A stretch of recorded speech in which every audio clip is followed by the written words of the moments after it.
اللہ کے حکم پر چلنا اطاعت، اللہ کے حکم کو توڑنے سے بچنا تقوی. بات تو ایک ہی ہو گئی. اور آخری اصطلاح کیا ہے؟ عبادت. عبادت بنا عبد سے، عبد کے معنی غلام، اللہ کی ہمہ وقت ہمہ تن غلام. ایک ہوتا ہے ملازم، ملازم ہمہ وقت ملازم نہیں ہوتا، 8 گھنٹے کام کرنے کا پابند ہے، 9 گھنٹے وہ آپ کے برابر ہے. وہ بھی 1 ووٹ رکھتا ہے، آپ بھی 1 ووٹ رکھتے ہیں. وہ بھی شہری ہے اس ریاست کا، آپ بھی شہری ہے. امپلائر امپلائی ریلیشن شپ میں رتبے کا فرق نہیں ہوتا، کام کا کام مسئلہ ہے. آپ کام کر رہے ہیں، وہ آپ کو اجرت دے رہا ہے. 8 گھنٹے مزدور آپ کا کام کر رہا ہے، 9 گھنٹے، تو بالکل آپ کے برابر آزاد شہری. پھر یہ کہ ملازم اگر آپ نے رکھا ہے باورچی کی حیثیت سے، وہ آپ کا خانسامہ ہے، اس سے آپ یہ نہیں کہہ سکتے کہ میرا کموڈ بھی صاف کر دو. کہہ سکتے ہیں؟ وہ صاف جواب دے گا، جناب میں اس کام کے لیے ملازم ہوں، اس کے لیے ملازم نہیں ہوں. لیکن جو غلام ہوتا تھا عبد، وہ ہمہ وقت غلام، ہمہ تن غلام، جو حکم دیا جائے ماننے پہ مجبور، کسی وقت انکار نہیں، کسی کام سے انکار نہیں. وہ غلام جو مملوک تھا، آقا کی ملکیت تھا، اس کو عبد کہتے تھے. اس سے لفظ عبادت بنا. یا ایھا الناس اعبدوا ربکم، اے لوگوں اپنے رب کی بندگی اور عبادت اختیار کرو. اور فرمایا قرآن مجید میں وما خلقت الجن والانس الا لیعبدون، میں نے تو انسانوں اور جنوں کو پیدا ہی اس لیے کیا ہے کہ میری عبادت کریں. یہ تو غرض تخلیق ہے، غایت وجود ہے. اسی کو کہا شیخ سعدی نے ترجمانی کرتے ہوئے، زندگی آمد برائے بندگی، زندگی بے بندگی شرمندگی. زندگی تو اللہ نے دی ہمیں اس لیے. اب 4 الفاظ نوٹ کیے آپ نے: اسلام، اطاعت، تقوی، عبادت. صحیح ہے؟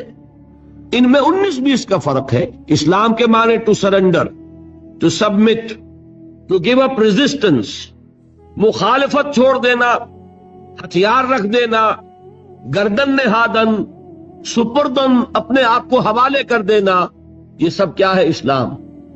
اطاعت اللہ کی اور اس کے رسول کی دلی آمادگی سے اس کا کہنا ماننا. تقوی اللہ کے کسی حکم کو نہ توڑنا، بچنا اس سے کہ اللہ کے کسی حکم کی خلاف ورزی ہو جائے. اور عبادت ہمہ تن، ہمہ وجوہ، ہمہ وقت اللہ کا بندہ بن جانا. یہ ہے پہلی چھت. اس میں ایک نوٹ ہے آف کوشن. ہمارا جو باتیں میں نے اب تک کہی ہیں اس میں کوئی چیز نئی نہیں ہے، آپ سب جانتے ہیں، ایک ایک بچہ جانتا ہے. لیکن ایک بات ہمارے ذہنوں سے نکل گئی اور اس نے سارا فطور پیدا کر دیا. وہ یہ کہ ہم یہ بھول گئے کہ یہ بندگی، یہ اسلام، یہ عبادت، یہ اطاعت جزوی نہیں ہو سکتی، کلی ہوگی.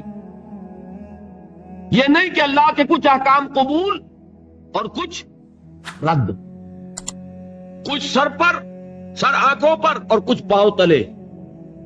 یہ اگر ہوگا تو اس کے معنی کیا ہے؟ یہ تمسخر ہے، استہزاء ہے، ڈھٹائی ہے، مذاق اڑانا ہے اللہ کے دین کا. اور کل میں تجزیہ کر کے بتا چکا ہوں کہ اس میں جو چیز مانی جا رہی ہے وہ بھی اللہ کے حکم کی وجہ سے نہیں، اپنے نفس کی پسند کی وجہ سے. جو مانی جا رہی ہے وہ بھی اللہ کی اطاعت نہیں، نفس کی اطاعت. اور میں وہ آیت سنا چکا، افتؤمنون ببعض الکتاب وتکفرون ببعض، کیا تم ہماری کتاب اور شریعت کے ایک حصے کو مانتے اور ایک کو نہیں مانتے؟ سود کس نے حرام کیا؟ اللہ نے. سور کس نے حرام کیا؟ اللہ نے. شراب کس نے حرام کی؟ اللہ نے. بڑا دیندار بنا پھرتا ہے، شراب تو نہیں پیتا، سور نہیں کھاتا، سود کھاتا ہے. بتائیے کوئی منطقی اس کے لیے دلیل؟ اگر تو اللہ کی حرمت کی وجہ سے ہے تو میں دعوے سے کہتا ہوں کہ خنزیر کی حرمت اور شراب کی حرمت سود کی حرمت کے 100ویں حصے کے برابر بھی نہیں. حدیث سنا چکا ہوں آپ کو. الربا 70 جزءا، سود کے گناہ کے 70 حصے ہیں. ایسروہا، اس میں سب سے ہلکا حصہ اس کے مساوی ہے ان ينكح الرجل امہ، کہ کوئی شخص اپنی ماں سے زنا کرے. اب آپ کیلکولیشن لگا لیجیے، کیا سور کے کھانے پر اللہ کی طرف سے اعلان جنگ آیا ہے؟ کیا شراب کے پینے پر اللہ کی طرف سے اعلان جنگ آیا ہے؟ شراب کے بارے میں تو تسلیم کیا گیا اس میں کچھ خیر بھی ہے، نفع بھی ہے، لیکن اس کو ہم نے حرام اس لیے کیا ہے کہ اس کے مضرت کا پہلو، گناہ کا پہلو اس کے منفعت کے پہلو سے زیادہ ہے. یسألونک عن الخمر والمیسر قل فیہما اسم کبیر ومنافع للناس واسمہما اکبر من نفعہما، یہ فرمایا نا. لیکن حرام اور سود پر کہا کہ اگر باز نہیں آتے فاذنوا بحرب من اللہ ورسولہ، تو کان کھول کر سن لو اللہ اور اس کے رسول کی طرف سے اعلان جنگ.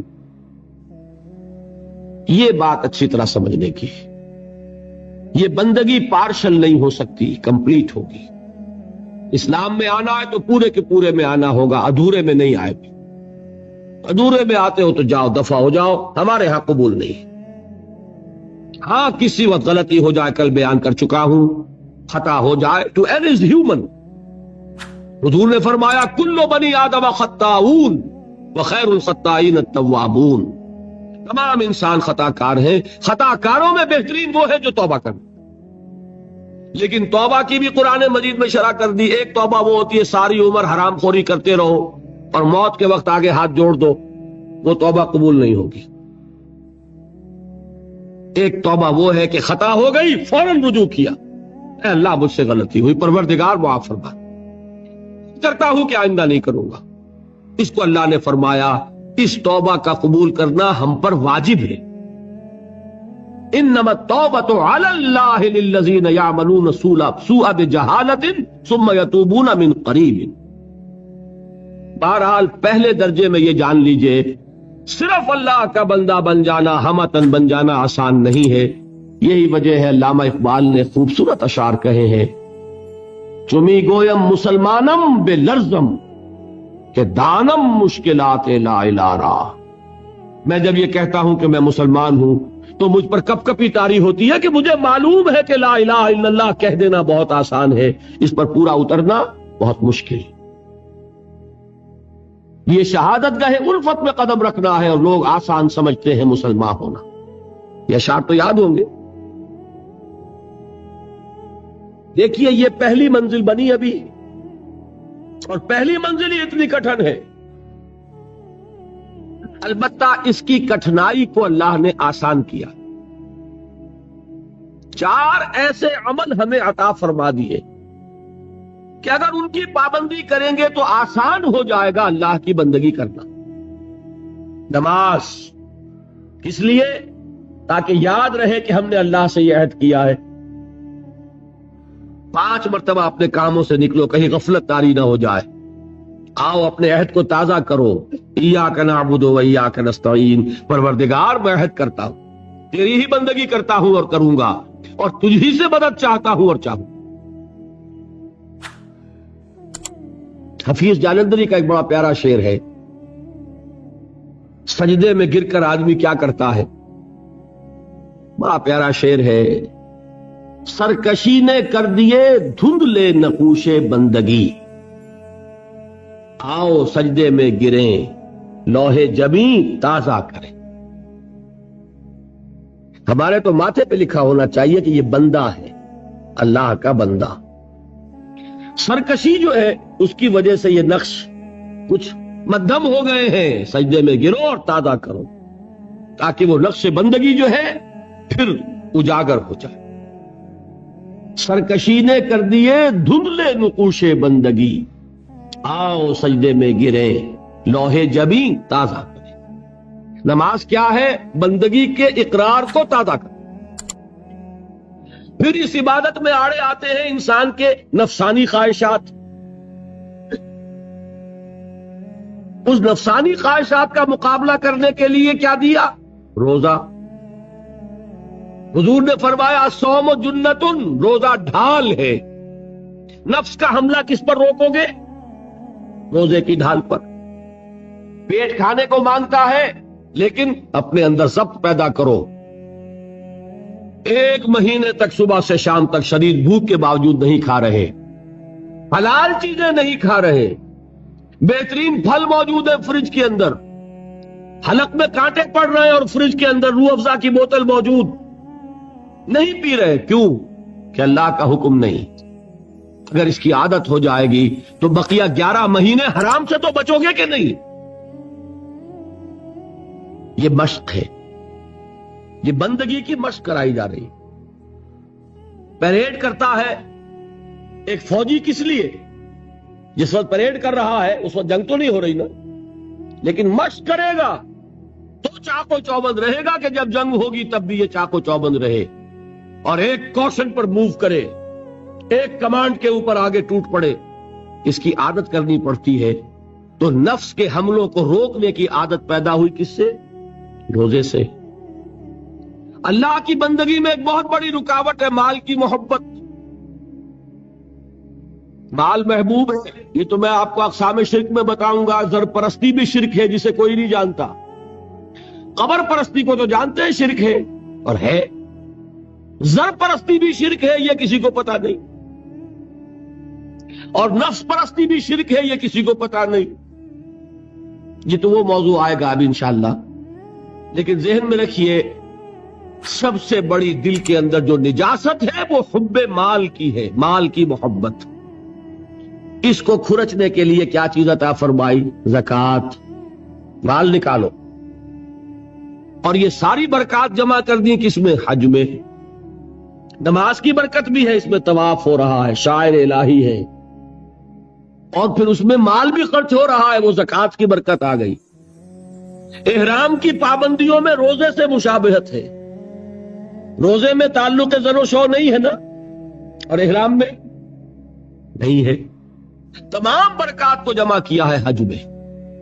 یہ عبادات کس لیے دی گئی؟ یہ ٹریننگ کورس ہے ایک بندہ مسلم کا، بندہ مومن کا، کہ اسے اللہ کی ہمہ بندگی کی عادت پیدا ہو، صلاحیت پیدا ہو جائے، وہ واقعتاً اللہ کے احکام پر چلنے کے قابل ہو جائے، اس میں تقوی پیدا ہو جائے۔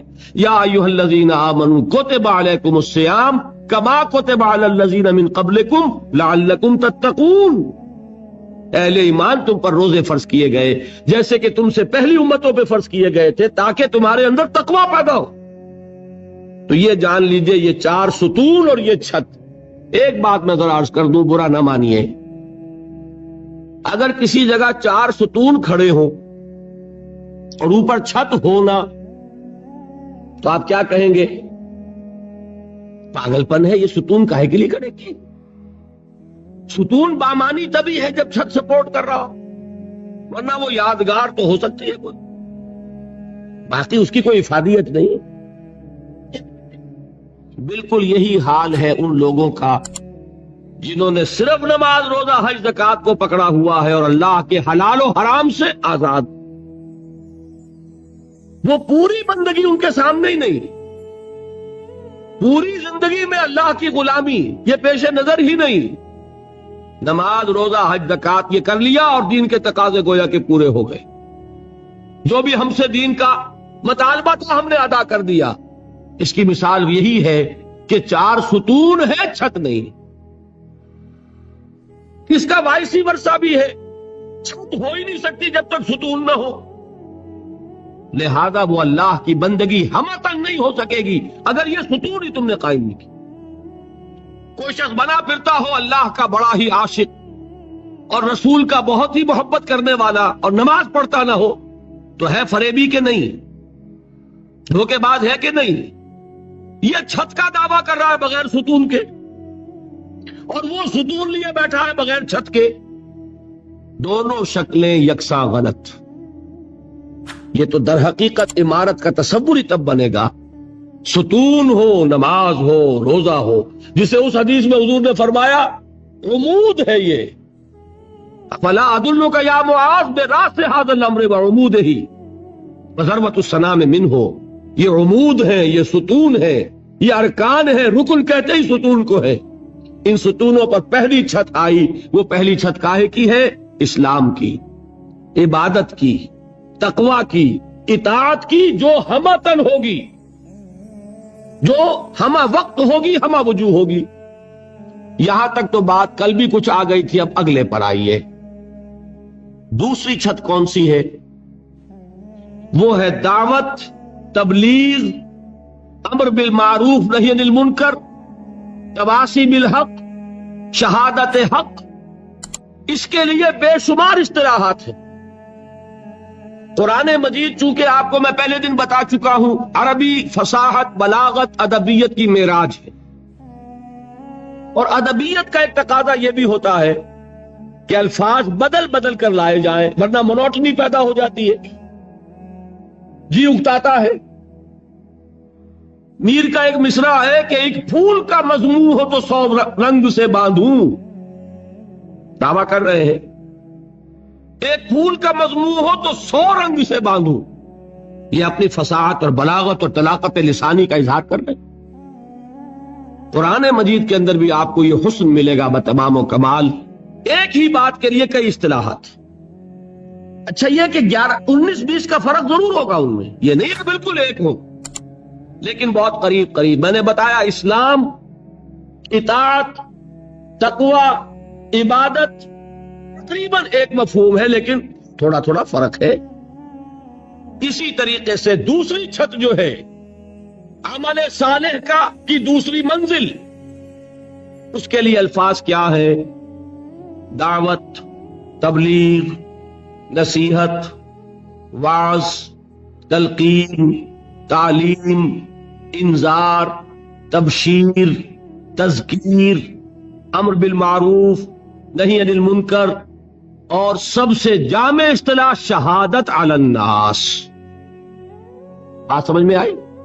تعلیم میں کیا ہوتا ہے؟ کوئی بات آپ کسی کو سکھا رہے ہیں، ہمارے تبلیغی بھائی ہوتے ہیں، بھائی تعلیم ہو رہی ہے، تعلیم کائے کے لیے ہوتی ہے؟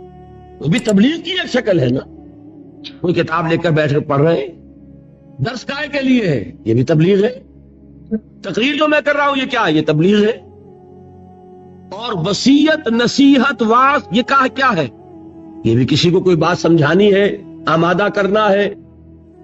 امر بالمعروف، نیکی کا حکم دینا، نہی عن المنکر، اور بدی سے روکنا، یہ کیا ہے؟ یہ بھی دعوت و تبلیغ ہے۔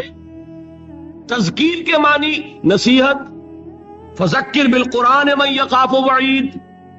تبشیر کے معنی بشارت، یعنی پیٹھ ٹھوکنا کہ اگر سیدھے راستے پر آؤ گے اللہ تعالیٰ تمہارے لیے تمہیں اجر و ثواب سے نوازے گا۔ انذار کے معنی خبردار کرنا، میں نے وہ آیات آپ کو سنائی تھی، وما ارسلناک الا مبشرا ونذیرا، اے نبی ہم نے نہیں بھیجا ہے آپ کو مگر بشیر اور نذیر بنا کر، خبردار کرنے والے اور بشارت دینے والے۔ اور اس کی جامع ترین اصطلاح ہے شہادت علی الناس، لوگوں پر حجت قائم کر دیں۔ حجت کس لیے قائم کرنا؟ اس بات کو ذرا آپ اچھی طرح سمجھیے۔ یہ در حقیقت فریضہ ہے رسالت کا۔ اللہ تعالیٰ رسول کیوں بھیجتا رہا؟ میں نے کل بھی الفاظ کہے تھے، یہاں نہیں دبئی میں، اس وقت پھر دوہرا رہا ہوں، معاذ اللہ بات سمجھانے کے لیے، یہ کوئی اللہ کا مشغلہ تھا؟ کیا ہابی تھی؟ ایک بہت اہم مسئلہ ہے، رسول کیوں بھیجے جاتے تھے، پھر یہ سلسلہ کیوں ختم ہو گیا؟ اور اگر رسالت کسی مقصد کے لیے تھی تو آیا وہ مقصد ختم ہو گیا؟ اور اگر وہ مقصد ختم نہیں ہوا تو رسالت ختم ہو گئی، اب وہ مقصد کیسے پورا ہوگا؟ 4 سوال ہو گئے، چاروں کا جواب ہوگا تو بات کھلے گی۔ رسول کس لیے بھیجے جاتے تھے؟ دعوت، انذار، تبشیر، کس لیے؟ دیکھیے سورہ نساء کی آیت ہے، اللہ تعالیٰ توفیق دے آپ کو، 6واں پارہ شروع ہوتا ہے، وہاں یہ مقام ملے گا۔ بہت سے رسولوں کا اللہ نے وہاں نام لیا ہے، بعض مقامات قرآن مجید کے ہیں جہاں انبیاء اور رسولوں کے ناموں کے گلدستے ہیں۔